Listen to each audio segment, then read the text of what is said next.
Pendant les combats en Sicile, au cours de l'été 1943, les forces allemandes capturèrent du matériel radio américain qui allait les contraindre à affronter une vérité dérangeante.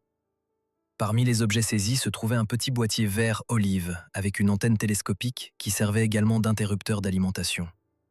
Il tenait dans une seule main 5 tubes à vide miniatures, un unique cristal de quartz pour le contrôle de fréquence. L'ensemble pesait moins de 2,5 kg. Les experts allemands en transmission examinèrent le matériel capturé et rédigèrent une évaluation officielle. Ils décrivirent la radio portative américaine comme extrêmement efficace. Sa légèreté, sa petite taille, son efficacité et sa portée en faisaient un équipement idéal pour les observateurs avancés et les compagnies. Il ne possédait rien de comparable. À 11 000 km de là, dans une usine située au 4545 West Augusta Boulevard à Chicago, un ingénieur réfugié polonais nommé Henryk Magnuski perfectionnait les schémas de circuit d'une radio encore plus avancée. Celle-ci était un modèle dorsal qui utilisait la modulation de fréquence au lieu de la modulation d'amplitude. Elle pouvait percer à travers les parasites des moteurs de chars et des explosions d'artillerie. Elle pouvait atteindre 13 km en terrain dégagé, et les usines américaines les produisaient par dizaines de milliers. Les experts allemands qui examinaient cette radio portative capturée ne comprenaient pas encore pleinement ce qu'ils avaient sous les yeux. Ils avaient sous les yeux la raison pour laquelle l'Allemagne allait perdre la guerre. L'erreur de jugement avait commencé bien avant que le premier coup de feu ne fût tiré. Les services de renseignement militaires allemands compilèrent des rapports sur la capacité industrielle et les aptitudes technologiques américaines tout au long des années 30. Les conclusions étaient remarquablement constantes. L'Amérique était une nation d'hommes d'affaires et de consommateurs, pas d'ingénieurs et de guerriers. Ses usines fabriquaient des automobiles et des réfrigérateurs, pas de l'équipement militaire de précision. Son peuple s'était installé dans le confort pendant la longue paix et manquait de la discipline technique requise pour la guerre moderne. Hitler lui-même partageait ce mépris pour l'Amérique. En janvier 1942, quelques semaines seulement après Pearl Harbor, il déclara à son cercle intime qu'il ne voyait pas beaucoup d'avenir pour les Américains. C'était un pays décadent, dit-il. Ils avaient leur problème racial et le problème des inégalités sociales. Comment pouvait-on s'attendre à ce qu'un État comme celui-là tienne le coup? Son dédain reflétait un échec allemand plus large à prendre au sérieux les capacités américaines. Hermann Göring, chef de la Luftwaffe et l'un des plus proches confidents d'Hitler, qualifia les déclarations américaines sur la production de pure fantaisie. Lorsque le président Franklin Roosevelt annonça en mai 1940 que les États-Unis produiraient 50 000 avions par an, le haut commandement allemand éclata de rire. En 1939, la production américaine d'avions militaires avait été inférieure à 3 000 appareils au total. L'idée que ce chiffre puisse être multiplié par un facteur de près de 20 semblait absurde. Les planificateurs allemands rejetèrent les déclarations américaines sur leur potentiel industriel comme de la propagande. Lorsqu'ils examinèrent le matériel militaire américain dans les années précédant la guerre, ils le trouvèrent correct, mais sans éclat. Les chars américains étaient faiblement blindés. Les avions américains étaient compétents, mais pas exceptionnels. L'artillerie américaine était conventionnelle. Rien ne suggérait que l'Amérique possédât un quelconque avantage technologique décisif dans les domaines que les Allemands considéraient comme importants. Ils mesuraient les mauvaises choses. Ils regardaient les chars, les avions et l'artillerie, les symboles visibles de la puissance militaire. Ils ne regardaient pas l'infrastructure invisible qui faisait fonctionner les armées modernes. Ils ne comprenaient pas qu'une radio assez petite pour tenir dans la main d'un soldat pouvait compter davantage qu'un régiment de chars. L'histoire de la supériorité américaine en matière de radio ne commence pas sur un champ de bataille, mais dans un laboratoire universitaire. En 1930, un professeur de l'université Columbia nommé Edwin Howard Armstrong déposa une demande de brevet qui allait remodeler les communications militaires pour toujours. Le brevet fut accordé le 26 décembre 1933.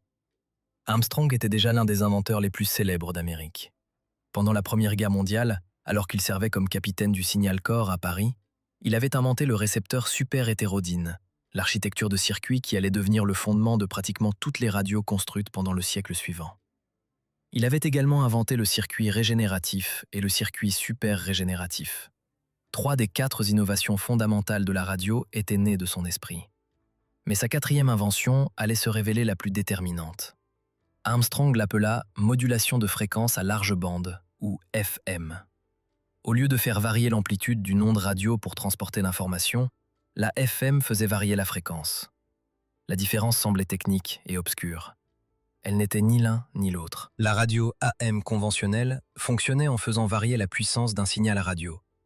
Un signal plus fort représentait une partie de l'onde sonore. Un signal plus faible en représentait une autre partie. Cette approche était simple et bien comprise, mais elle présentait un défaut fatal.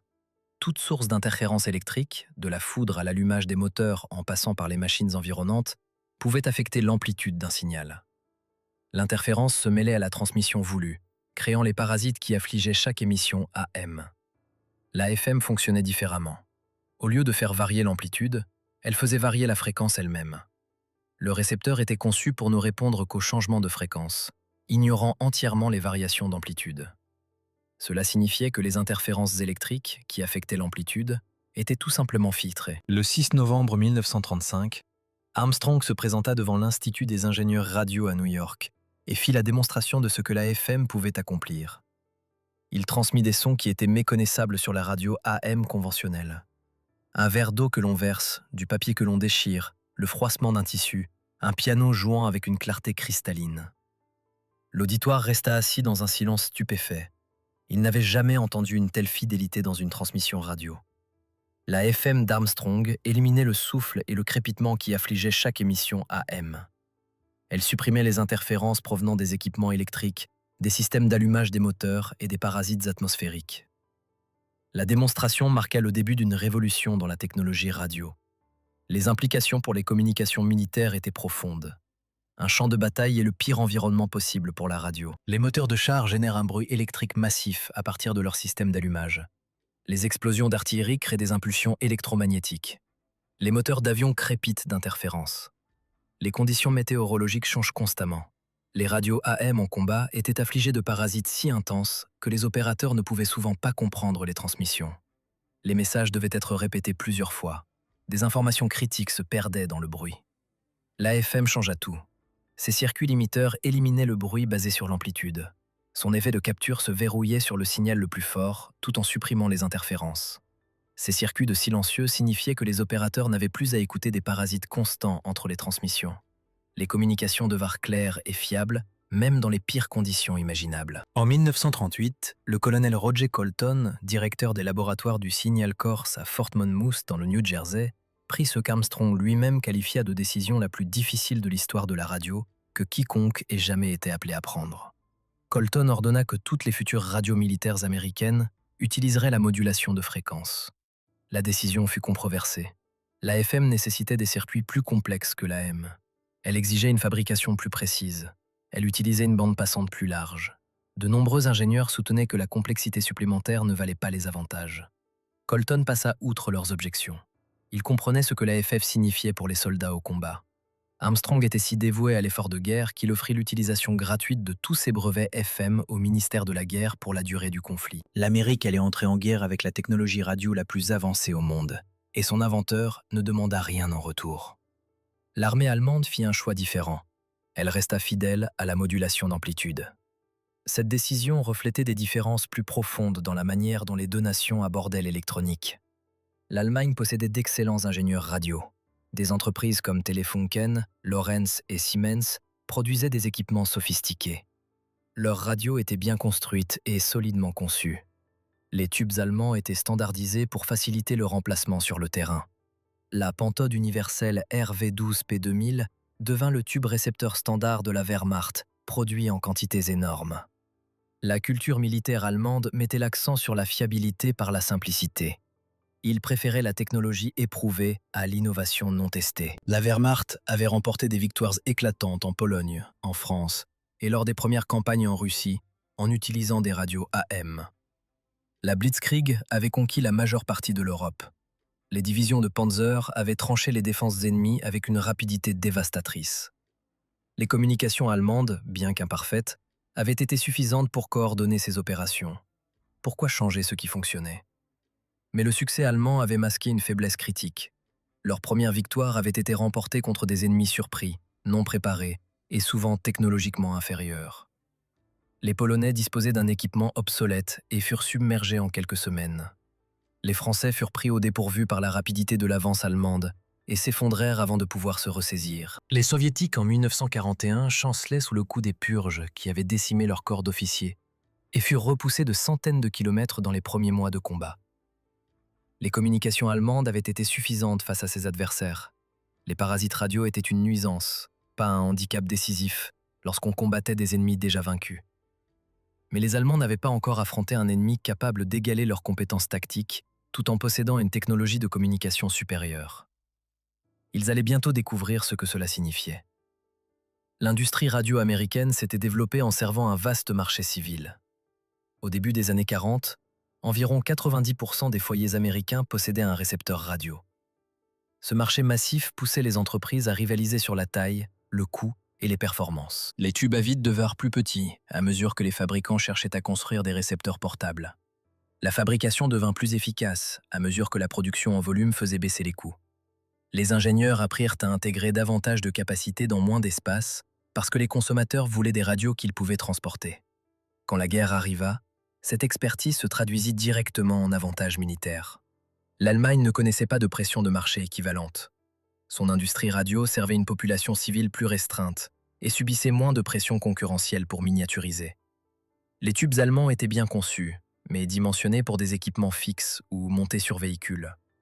Lorsque les ingénieurs allemands concevaient des radios militaires, ils les construisaient selon des spécifications militaires en utilisant des méthodes militaires. Ils ne disposaient pas de décennies d'expérience en électronique grand public, leur enseignant comment rendre les composants plus petits, plus légers et plus fiables. L'écart devint visible dès les premiers mois des opérations de combat américaines. Le contraste entre les attentes et la réalité allait se révéler dévastateur pour la planification stratégique allemande. En novembre 1942, les forces américaines débarquèrent en Afrique du Nord dans le cadre de l'opération Torch. C'était le premier engagement terrestre majeur américain de la guerre, et les problèmes de communication se révélèrent immédiatement. Les observateurs avancés d'artillerie repéraient les mouvements ennemis, mais ne pouvaient pas joindre les lignes de tir à temps parce que leurs radios tombaient en panne dans les conditions du champ de bataille. Les parasites étaient accablants. Les transmissions se brouillaient. Les messages devaient être répétés sans fin. Les unités d'infanterie perdaient le contact avec les blindés de soutien. La coordination entre les forces terrestres et l'aviation échouait à répétition. L'armée, dit-on plus tard, paya de nombreuses lacunes en communication par le sang. Les échecs de l'opération Torch ne se reproduiraient pas. La solution était déjà en cours de développement à Chicago. En 1940, un ingénieur du Connecticut nommé Daniel Noble rejoignit la Galvin Manufacturing Corporation en tant que directeur de la recherche. Noble avait auparavant conçu le premier système radio bidirectionnel FM à l'échelle d'un État pour la police d'État du Connecticut. Il comprenait ce que la FM pouvait accomplir dans des conditions pratiques de terrain, pas seulement lors de démonstrations en laboratoire. Lorsque le Signal Corps émit un contrat pour une nouvelle radio portable AM, Noble s'y opposa vigoureusement. Il déclara sans détour au colonel J.D. O'Connell qu'il estimait que c'était une grave erreur et que le domaine de développement devait porter sur une unité portable FM. Noble soutenait que l'AM était fondamentalement inadaptée aux conditions du champ de bataille. Aucune prouesse d'ingénierie ne pouvait surmonter les lois de la physique. Seule l'AFM pouvait garantir des communications fiables au combat. O'Connell fut convaincu. Le contrat fut réorienté. Noble assembla une équipe d'ingénieurs brillants à l'usine Galvin sur Augusta Boulevard à Chicago.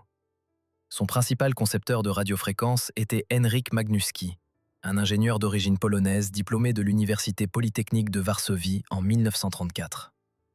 Magnuski était venu en Amérique avant la guerre pour poursuivre ses études et se trouvait encore dans le pays lorsque l'Allemagne envahit la Pologne en septembre 1939. Il ne pouvait pas rentrer chez lui.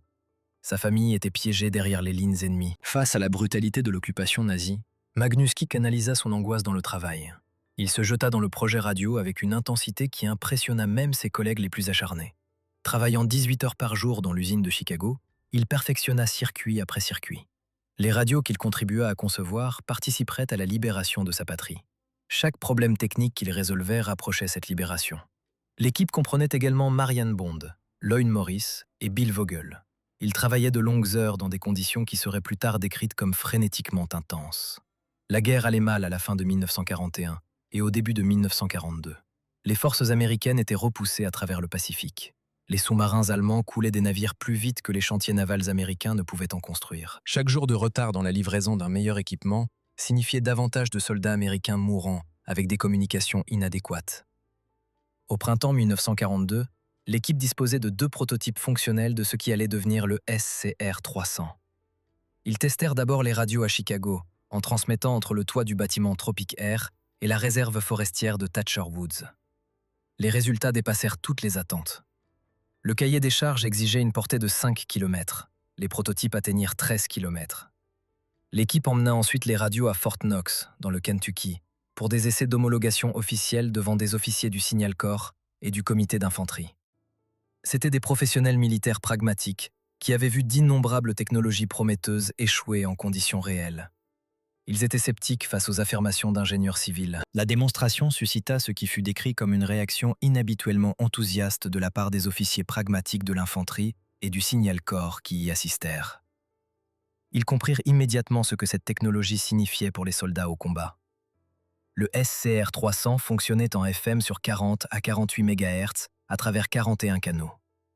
Il utilisait 18 tubes à vide miniature dans un récepteur double super hétérodyne sophistiqué, la même architecture de circuit qu'Armstrong avait inventée à Paris pendant la Première Guerre mondiale. Une commande de réglage unique ajustait simultanément l'émetteur et le récepteur, simplifiant l'utilisation dans le stress du combat. Un circuit de contrôle automatique de fréquence assurait une communication claire sans réglage de précision, compensant la dérive de fréquence qui affligeait les radios moins sophistiquées. L'ensemble pesait environ 17 kg avec la batterie standard et offrait approximativement 20 à 25 heures d'autonomie. Un seul soldat pouvait le porter sur son dos et l'utiliser en mouvement. Cette mobilité était révolutionnaire. Les radios d'infanterie précédentes nécessitaient plusieurs opérateurs et ne pouvaient être utilisées qu'en position fixe. Le SCR-300 allait là où le soldat allait. Près de 50 000 radios SCR-300 furent produites pendant la guerre. Les premières unités virent le combat dans le Pacifique à Nouvelle-Géorgie en août 1943. Le colonel Francis Ankenbrandt rapporta que c'était exactement ce qu'il fallait pour les communications en première ligne sur ce théâtre d'opération. La canopée de jungle dense qui bloquait les signaux radio conventionnels posait moins de problèmes au poste FM. En Europe, les premières unités furent acheminées par voie aérienne pour l'invasion du sud de l'Italie à Salerne en septembre 1943. Mais le SCR-300 n'était pas la radio que les officiers allemands trouvèrent en Sicile. Cette distinction revenait à un appareil encore plus révolutionnaire, le SCR-536. L'idée naquit en observant un exercice de la garde nationale à la fin des années 30. Don Mitchell, ingénieur en chef chez Galvin Manufacturing, observa comment les radios montées sur véhicules étaient abandonnées dans la boue et la confusion lorsque les troupes devaient se déplacer à pied. Les commandants perdaient le contact avec leurs hommes dès l'instant où ils quittaient leur véhicule. Mitchell retourna à Chicago, convaincu que les communications militaires devaient suivre l'homme au plus haut degré possible. Il commença à concevoir une radio pouvant être portée dans une seule main, comme un téléphone. Le concept était radical. Personne n'avait jamais construit une radio bidirectionnelle assez petite pour être tenue comme un combiné téléphonique. Les défis d'ingénierie étaient immenses. L'appareil devait émettre et recevoir la voix clairement sur des distances utiles, tout en fonctionnant sur des batteries assez petites pour tenir à l'intérieur du combiné. Chaque composant devait être miniaturisé au-delà de tout ce qui avait été tenté auparavant en matière d'équipement militaire. Mitchell et son équipe résolurent problème après problème. Ils utilisèrent 5 tubes à vide miniature, chacun plus petit qu'un pouce. Ces tubes étaient des produits de l'industrie américaine de l'électronique grand public, développés pour les radios civiles portables et désormais reconvertis pour la guerre. Ils conçurent une antenne télescopique d'1 mètre qui servait également d'interrupteur d'alimentation. La tirer pour allumer la radio, la repousser pour l'éteindre. Le mécanisme était assez simple pour qu'un soldat puisse l'utiliser dans l'obscurité totale ou sous le feu ennemi. L'ensemble pesait à peine 2,5 kg, batterie comprise, et pouvait transmettre la voix jusqu'à 1,5 km sur Terre, 5 km au-dessus de l'eau salée. Il fonctionnait en AM plutôt qu'en FAN-M, ce qui limitait son immunité au bruit, mais sa taille compacte et sa légèreté le rendaient inestimable dans les situations où le SCR-300, plus volumineux, était peu pratique. Le Signal Corps considéra initialement le SCR-536 comme une radio de fortune en raison de sa portée limitée, mais les parachutistes avaient besoin de quelque chose d'assez léger pour être transportés lors des sauts de combat. Chaque gramme comptait quand on descendait sous un parachute en territoire ennemi. La petite radio portative trouva sa mission. En juillet 1941, le SCR-536 était en production de masse. Environ 130 000 unités furent fabriquées pendant la guerre par Galvin Manufacturing et d'autres entreprises, dont Electrical Research Laboratories d'Evanston, dans l'Illinois. Le SCR-536 vit le combat pour la première fois lors de l'opération Torch, en novembre 1942. En quelques mois, Il était entre les mains de chaque compagnie d'infanterie américaine, et en Sicile, il tomba aux mains des Allemands. L'analyse allemande du matériel capturé dut être déconcertante. Leur propre radio portable était plus grande, plus lourde et moins performante. L'équivalent allemand le plus proche du SCR 300 était le Tornister Funkgerät D2. Il fonctionnait en AM sur 33,8 à 38 MHz avec une puissance d'environ 1 watt et une portée vocale d'approximativement 3 km. Contrairement au SCR 300 utilisable par un seul homme, le Tornister Funkgerät D2 allemand était généralement réparti entre 2 soldats pour le transport. L'un portait l'émetteur-récepteur, l'autre portait la batterie et l'alimentation reliée par un câble. Si les 2 soldats étaient séparés au combat, la radio était inutilisable. Si le câble était sectionné par un éclat d'obus, la radio était inutilisable. Le système était encombrant, vulnérable et bien moins mobile que son homologue américain. Pour les communications au niveau de la compagnie et du peloton, l'Allemagne déployait la série des Feldfunksprechgeräte. Il s'agissait de radios portables plus petites pour un seul soldat, mais le signal corps des États-Unis les obtint et les analysa en détail. Leur évaluation classifiée, publiée dans Tactical and Technical Trends numéro 43 en janvier 1944, livra une comparaison dévastatrice. La distance sur laquelle un fonctionnement satisfaisant pouvait être attendu des postes allemands était théoriquement environ un quart de la distance sur laquelle les postes américains pouvaient fonctionner, un quart de la portée. Les radios allemandes pouvaient atteindre peut-être 500 mètres de manière fiable. Le SCR 536 américain pouvait atteindre 1 mile. Le SCR 300 pouvait atteindre 8 miles dans de bonnes conditions. Ce n'était pas une différence marginale, c'était une asymétrie fondamentale qui façonnait la manière dont les deux armées pouvaient combattre. L'Allemagne n'avait aucun équivalent du SCR 536 portatif. Le spectre électromagnétique confirmait que les puissances de l'axe n'avaient apparemment jamais eu l'équivalent du SCR 536. La tentative la plus proche de l'Allemagne, le Kleinfunksprechgerät D, nom de code Dorette, fut développé par Philips et n'entra en service qu'en octobre 1944, plus de 3 ans après que la radio américaine fut entrée en production de masse. Même alors, le Dorette était un système en 2 pièces, nécessitant une unité radio séparée et un boîtier de batterie avec des écouteurs externes et un microphone laryngophone. Ce n'était pas un véritable appareil portatif d'une seule pièce. Sa production fut perturbée à plusieurs reprises par les bombardements alliés des installations Philips aux Pays-Bas, et les exemplaires survivants montrent un déclin visible de la qualité des composants à mesure que la guerre progressait et que les matériaux devenaient rares. Le déficit en cristaux de quartz aggravait les désavantages allemands.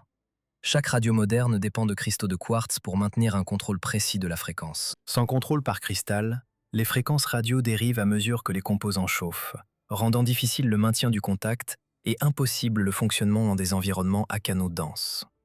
Les États-Unis firent passer la production de cristaux d'environ 100 000 unités par an en 1939 à approximativement 30 millions d'unités par an au pic de la production en temps de guerre.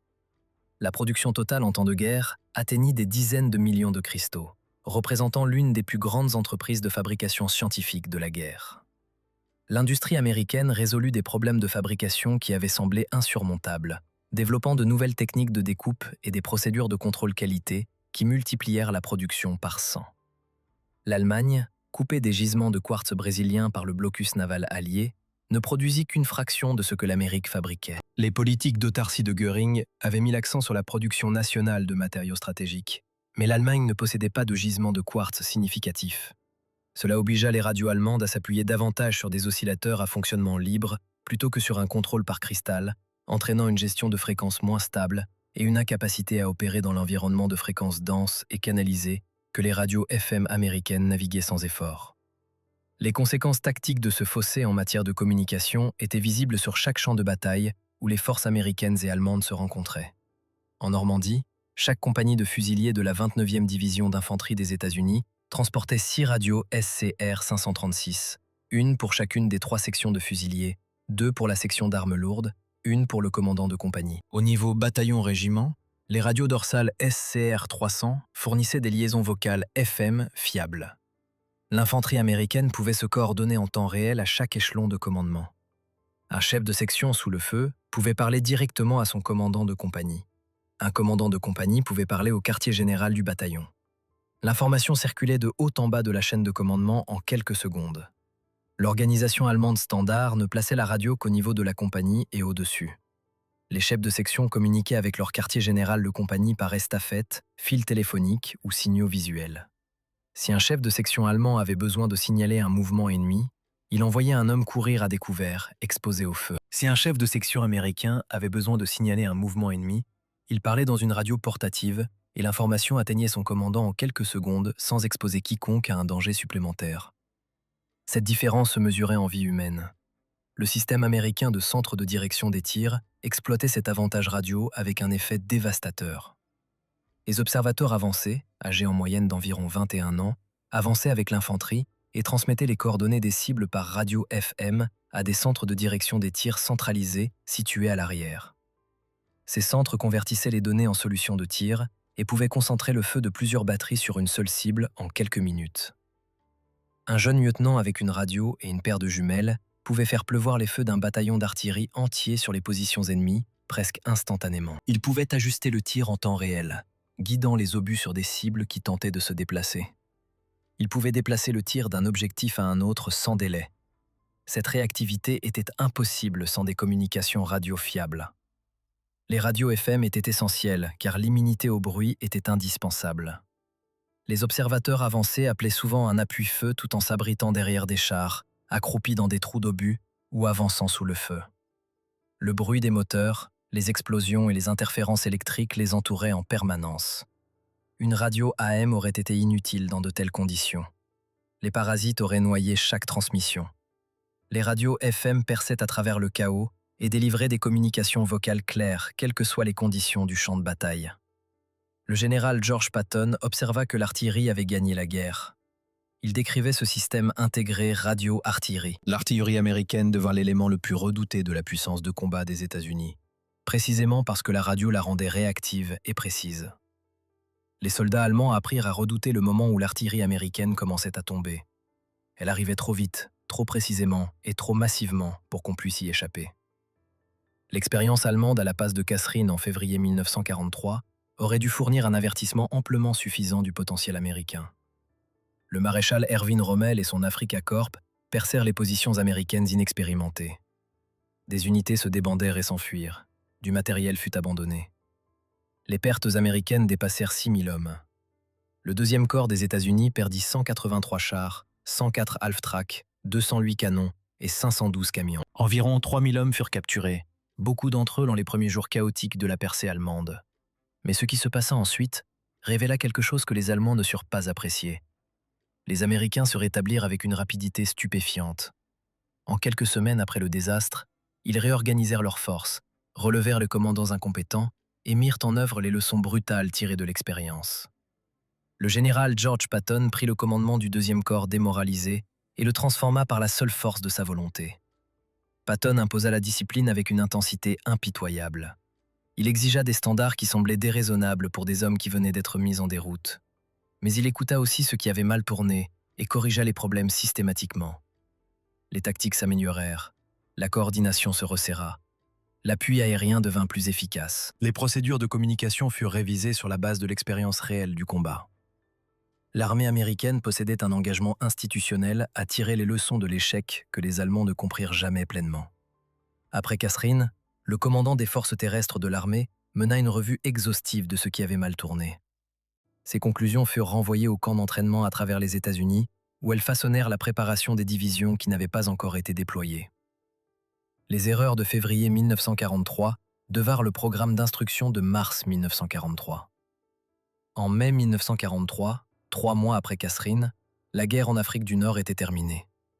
275 000 soldats allemands et italiens marchèrent vers les camps de prisonniers de guerre, plus que ceux qui s'étaient rendus à Stalingrad. Les Américains qui avaient paniqué à Kasserine figuraient désormais parmi les vainqueurs. Les combats en Sicile cet été-là fournirent la première preuve claire que les forces allemandes reconnaissaient la supériorité radio-américaine. Des unités SCR 536 furent capturées et examinées par des spécialistes des transmissions allemands. Selon certains témoignages, des postes SCR 300 tombèrent également entre les mains des Allemands. L'établissement des transmissions allemandes dut affronter une réalité inconfortable.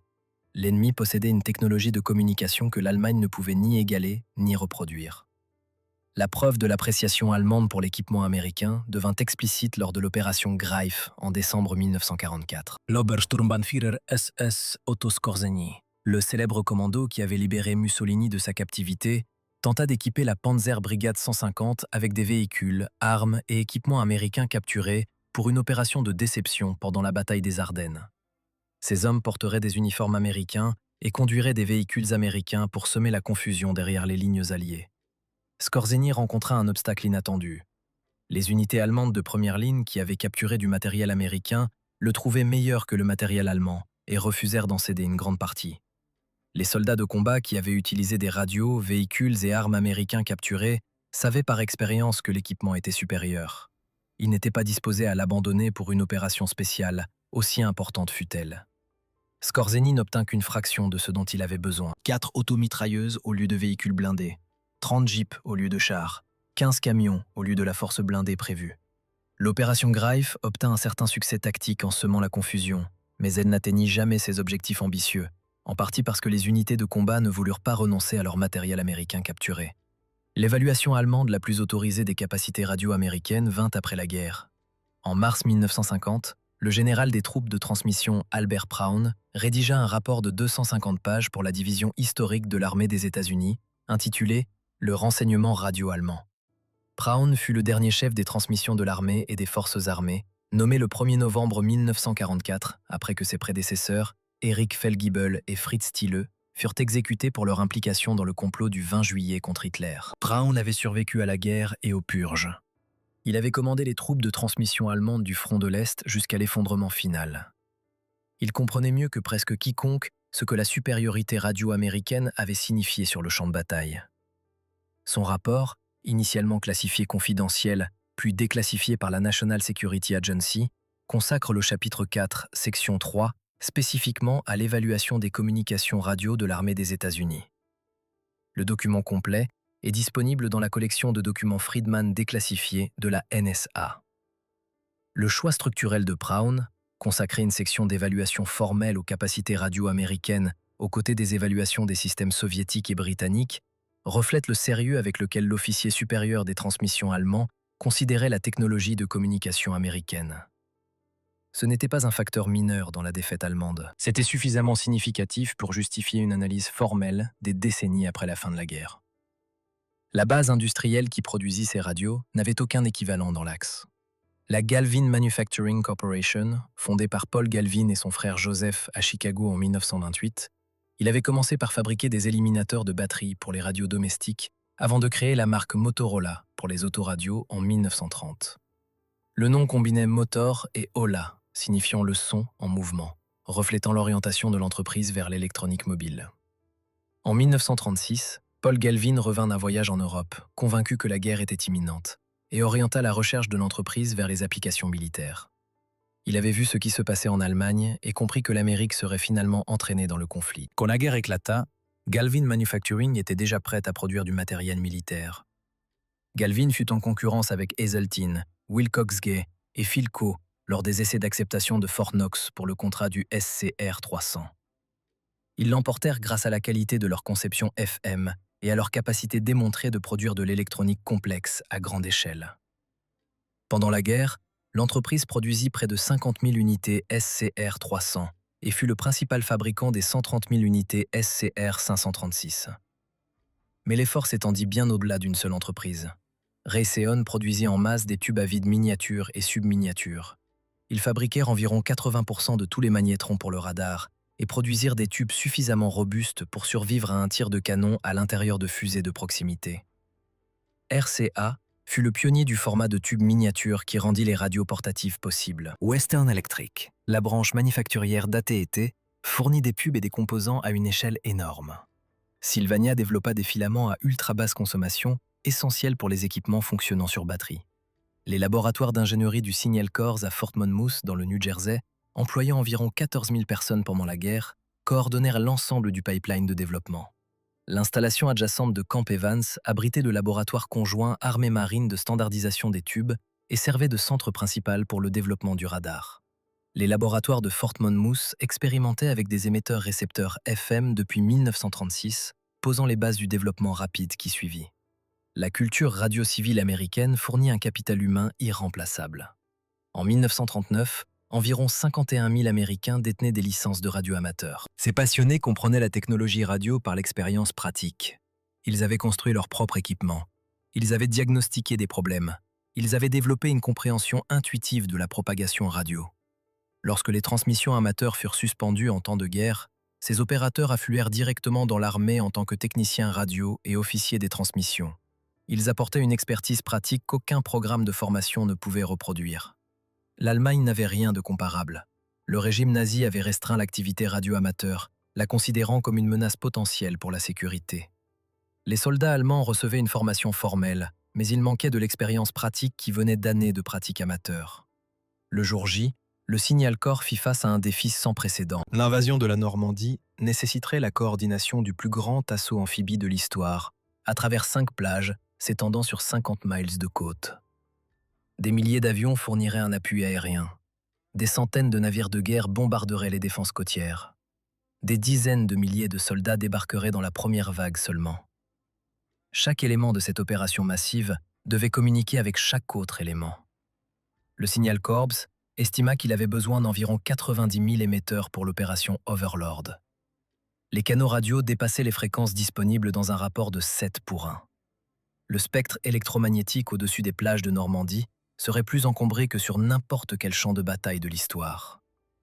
Si les radios interféraient entre elles, si les fréquences dérivaient et se chevauchaient, l'opération entière pourrait sombrer dans le chaos. La solution, réduire les bandes de garde entre les canaux à aussi peu que 4 kilocycles, fut rendue possible par la précision de la FM contrôlée par cristal.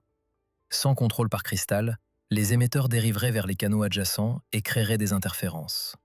Avec le contrôle par cristal, les fréquences restaient exactement là où elles devaient être, et des milliers de radios pouvaient fonctionner simultanément sans interférence mutuelle. Les 71 millions de cristaux de quartz que l'industrie américaine avait produits rendirent cela possible. Les radios allemandes, manquant de contrôle par cristal en quantité suffisante, n'auraient jamais pu gérer une allocation de canaux aussi dense. Cela fonctionna. Dans les 3 premières semaines après les débarquements, seuls environ 80 plaintes d'interférence furent enregistrées parmi tous les émetteurs. C'était une réalisation remarquable dans l'environnement électromagnétique le plus encombré de l'histoire, et elle passa presque inaperçue, parce que cela fonctionnait, tout simplement. L'armée mit en réserve 1000 radios FMSCR 610, comme assurance contre le brouillage AM ennemi pendant la phase d'assaut. Les planificateurs américains comprenaient que les Allemands pourraient tenter de brouiller leur communication. La FM offrait une résistance inhérente au brouillage que l'AM ne pouvait égaler. Les plages étaient le chaos. Des hommes moururent dans les vagues, du matériel fut perdu. Des unités débarquèrent au mauvais endroit, mais les communications tinrent. Les commandants pouvaient parler à leurs subordonnés. Les observateurs avancés pouvaient joindre la flotte. Les navires d'artillerie pouvaient recevoir les données de ciblage. Le réseau invisible de liaison radio qui connectait tous les éléments de la force d'invasion resta intact parce que les radios FM américaines fonctionnaient là où les radios AM auraient échoué. Pendant la bataille des Ardennes, le SCR-300 devint ce qu'une source appela un équipement clé pour empêcher la confusion pendant l'offensive allemande. Le mauvais temps de vol et la canopée forestière dense clouèrent au sol l'appui aérien allié pendant des jours critiques. Le brouillard et les nuages bas qui gênaient les avions perturbaient aussi la signalisation visuelle. Les observateurs avancés au sol avec des liaisons radio devinrent le moyen principal de diriger le feu d'artillerie américain dévastateur contre l'avance allemande. Sans ces radios, la percée allemande aurait pu réussir.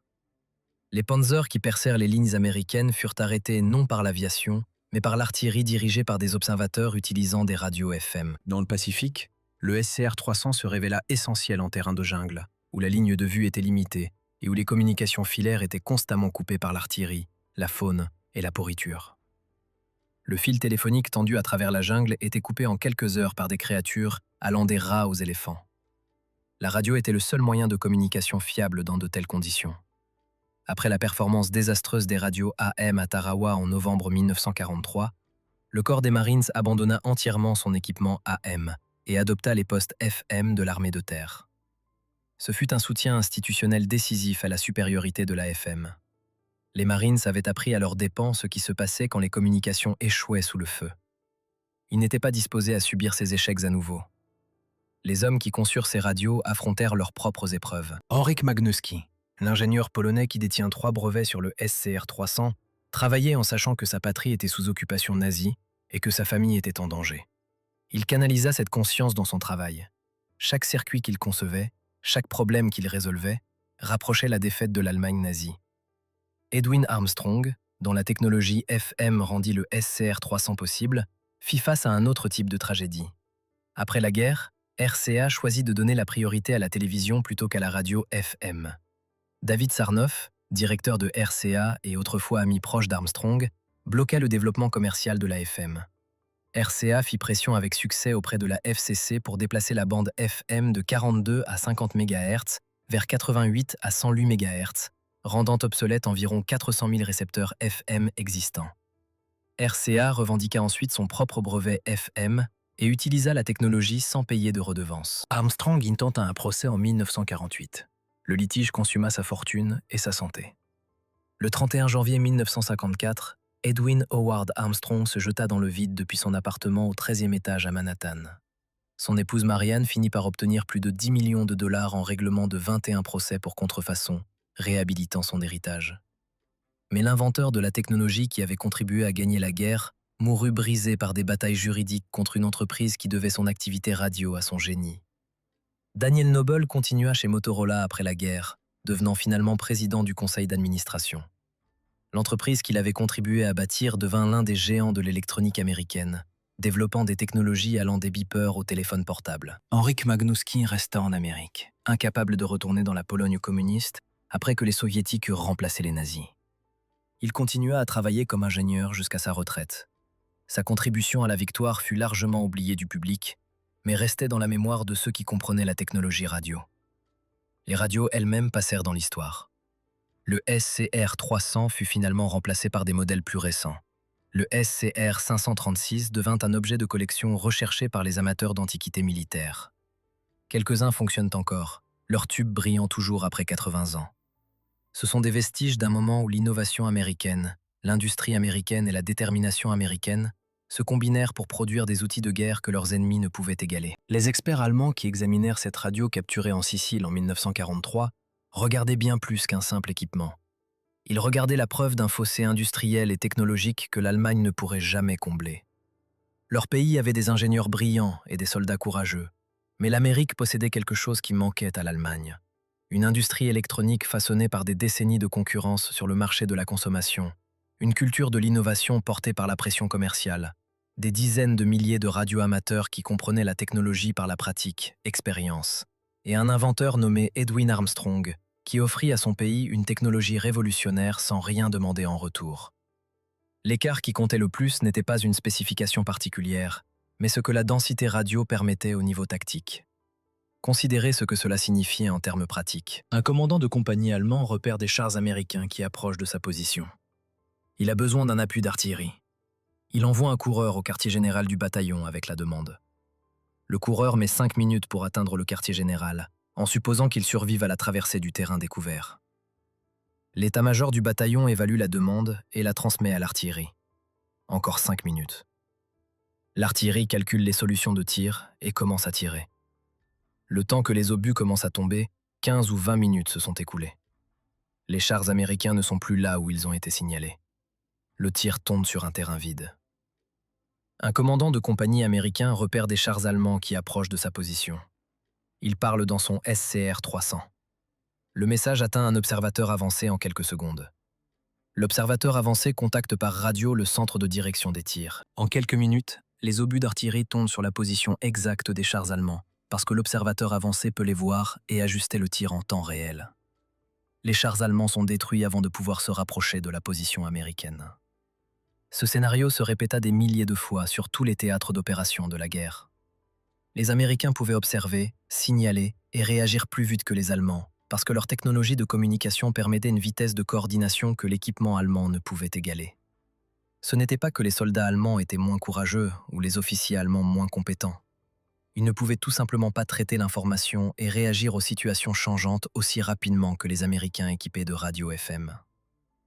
Les preuves sont documentées dans les sources primaires qui existent encore aujourd'hui. Le rapport d'Albert Pro est disponible auprès de l'Agence nationale de sécurité.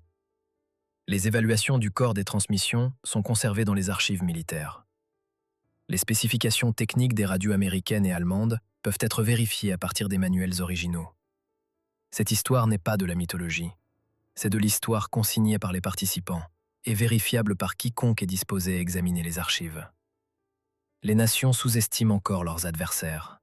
Les dirigeants confondent encore leurs suppositions avec la réalité. Le haut commandement allemand croyait ce qu'il voulait croire au sujet de l'industrie et de la technologie américaine. Il voyait ce qu'il s'attendait à voir, plutôt que ce qui existait réellement. Le coût de cette erreur de jugement se mesura en batailles perdues, en campagnes échouées, et finalement en la défaite totale de l'Allemagne nazie. Les usines qui construisirent le SCR-300 et le SCR-536 ont pour la plupart disparu aujourd'hui. L'usine Galvin sur Augusta Boulevard à Chicago a depuis longtemps été remplacée. Fort Monmouth a été fermée par la commission de réalignement et de fermeture des bases en 2011. Les ingénieurs qui conçurent ces radios sont décédés. Henryk Magnuski est mort en 1978. Daniel Noble est mort en 1980. Les soldats qui portèrent ces radios au combat sont chaque année moins nombreux. Mais les leçons demeurent. Les guerres ne se gagnent pas uniquement par le courage et la détermination. Elles se gagnent par le travail discret des ingénieurs et des ouvriers d'usine. Par des inventeurs qui résolvent des problèmes que d'autres jugeaient impossibles. Par des industries capables de produire non seulement des armes, mais les technologies qui rendent les armes efficaces. Edwin Armstrong inventa une technologie qui sauva d'innombrables vies, et les entreprises de son propre pays le poussèrent au suicide. Henryk Magnuski fuit une tyrannie pour aider à en vaincre une autre, puis ne put retourner dans sa patrie parce qu'une nouvelle tyrannie avait remplacé l'ancienne. L'histoire de la technologie est souvent une histoire de tragédie humaine aux côtés de l'accomplissement humain. Une radio portative qui pesait 2,3 kg, une radio de dos qui traversait les parasites. Ce furent les outils qui aidèrent à vaincre l'Allemagne nazie. Ils méritent qu'on se souvienne. Si vous avez trouvé cette histoire aussi captivante que nous, prenez un moment pour aimer cette vidéo. Cela nous aide à partager davantage d'histoires oubliées de la Seconde Guerre mondiale. Abonnez-vous pour rester connecté à ces histoires méconnues. Chacune compte. Chacune mérite qu'on s'en souvienne, et nous aimerions avoir de vos nouvelles. Laissez un commentaire ci-dessous pour nous dire d'où vous regardez. Notre communauté s'étend à travers le monde. Des vétérans passionnés d'histoire, vous faites partie de quelque chose de spécial ici. Merci d'avoir regardé, et merci de garder ces histoires.